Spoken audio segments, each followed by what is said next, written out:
और अब बात करते हैं ओवैसी बंधुओं की। महाराष्ट्र में चुनाव है, लेकिन दोनों ओवैसी भाई रुक रुक कर मुसलमानों को भड़काने का प्रयास कर रहे हैं।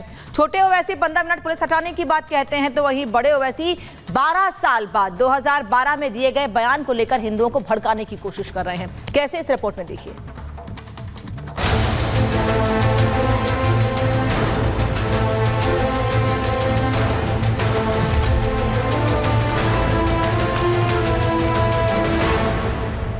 हिंदुस्तान हम 25 करोड़ है ना, तुम 100 करोड़ है ना, ठीक है। तुम तो हमारे से इतने ज्यादा है। 15 मिनट के लिए पुलिस को हटा लो, बता लेंगे किसमें हिम्मत है, कौन सा हल है। साल 2012 में जूनियर ओवैसी ने हिंदुओं को धमकी दी थी।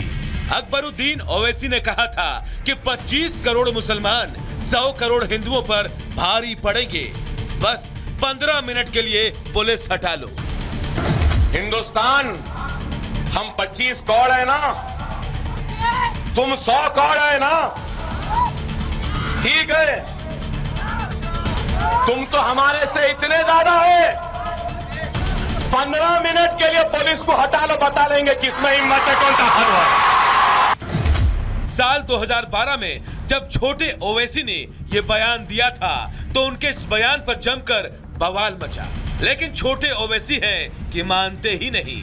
जब जब चुनाव आते हैं, असदुद्दीन ओवैसी के छोटे भाई यानी जूनियर ओवैसी ऐसे ही बेलगाम हो जाते हैं। तभी तो बीते दिनों जूनियर ओवैसी ने देश के प्रधानमंत्री और देश के सबसे लोकप्रिय मुख्यमंत्री योगी आदित्यनाथ को भी अपना दुश्मन बता दिया। लेकिन मोदी योगी ये जान ले कि ये हिंदुस्तान सबका है। छोटे भाई अकबरुद्दीन ओवैसी बयान देते हैं, फिर अंडरग्राउंड हो जाते हैं। लेकिन बड़े ओवैसी को अपने भाई के इन भड़काऊ बयानों पर कोई ऐतराज नहीं है। तभी तो असदुद्दीन ओवैसी बयान देकर कहते फिरते हैं कि मेरा भाई तो तोप है, मत उकसाओ, नहीं तो रोके नहीं रुकेगा। छोटे को रोक के रखा हूं,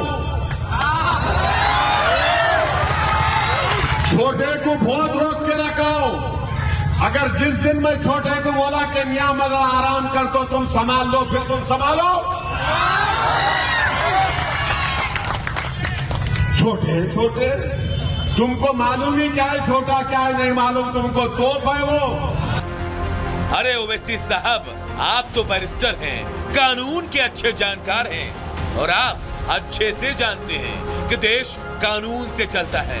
फिर क्यों आप बार बार 15 मिनट वाले अपने भाई के बयान का जिक्र करके बीजेपी और हिंदुओं को उकसा रहे हैं? तुम जो वायरस पैदा करना चाहते हो ना 15 तारीख से, उसका इंजेक्शन मैं अभी से दे के जा रहा हूं यहां पे। ऐसा नहीं है कि ओवैसी बंधु 100 करोड़ हिंदुओं को ललकारे और कोई जवाब देने ना आए। असदुद्दीन ओवैसी ने 15 मिनट वाले बयान का जिक्र करके छेड़ा, तो भड़काऊ भाईजान के भड़काऊ जुबान के लगाम खींचने के लिए बीजेपी आगे आ गई। सुन लो ओवैसी, छत्रपति संभाजी नगर, किसी का बाप भी पैदा हुआ, अब ये नाम नहीं बदल सकता।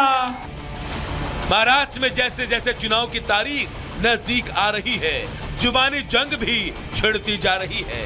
लेकिन ओवैसी बंधु जिस तरह से मुसलमानों को हिंदुओं के खिलाफ भड़काने में लगे हैं, उसे डर्टी पॉलिटिक्स में भी जायज नहीं ठहराया जा सकता।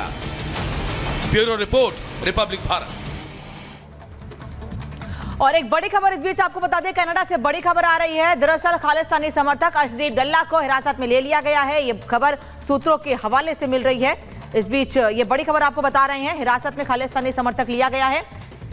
इस पर आपको अपडेट देंगे, लेकिन उससे पहले आपको बता दें कि एक रिपोर्ट देखिए कि कैसे जस्टिन ट्रूडो खालिस्तानियों को लेकर बयान दे रहे हैं, लेकिन उनके बयानों की पोल खुलती जा रही है।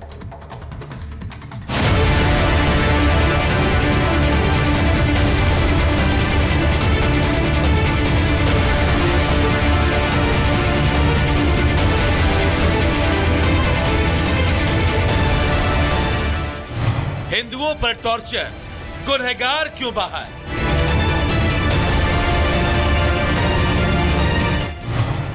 माना कनाडा कट्टरपंथियों का ठिकाना। पहले सच स्वीकार, फिर खालिस्तानी का साथ। कनाडा के पीएम जस्टिन ट्रूडो का दोहरा चरित्र हर बार, हर दिन, हर मंच से सामने आता रहा है। जो ट्रूडो खालिस्तानियों को लेकर पहले भारत पर आरोप लगाते हैं, वही अपने आरोपों को निराधार भी साबित करते हैं। जो ट्रूडो मंदिर और हिंदुओं पर हुए हमले की निंदा करते हैं, वही आरोपी को रिहा करने में थोड़ी भी देर नहीं करते। खालिस्तानियों के लिए ट्रूडो के दिल में बसा प्यार किसी से छिपा नहीं, किसी से यह भी छुपा नहीं कि ट्रूडो खालिस्तानी समर्थकों को बचाने के लिए एड़ी चोटी का जोर लगा देते हैं। ये कहने के पीछे भी वजह है। कुछ दिन पहले कनाडा के ब्रैम्पटन में एक मंदिर और हिंदुओं पर हमला किया गया। तस्वीरें भी सामने आई जिसमें साफ दिखा कि कुछ लोग हाथ में खालिस्तानी झंडा लेकर हिंदुओं को लाठी और डंडे से पीट रहे हैं। वीडियो वायरल हुआ तो जस्टिन ट्रूडो ने निंदा करते हुए कार्रवाई की बात की और एक्शन भी हुआ। 21 डिवीजन आपराधिक जांच ब्यूरो और एसआईटी के जांचकर्ताओं ने हिंसक प्रदर्शन में शामिल खालिस्तानी कट्टरपंथियों को गिरफ्तार किया, जिनमें से एक की पहचान इंद्रजीत गोसाल के रूप में हुई। 8 नवंबर को पुलिस ने हथियार से हमला करने का आरोप लगाया, लेकिन फिर अगले ही पल उसे शर्तों के साथ रिहा किया गया।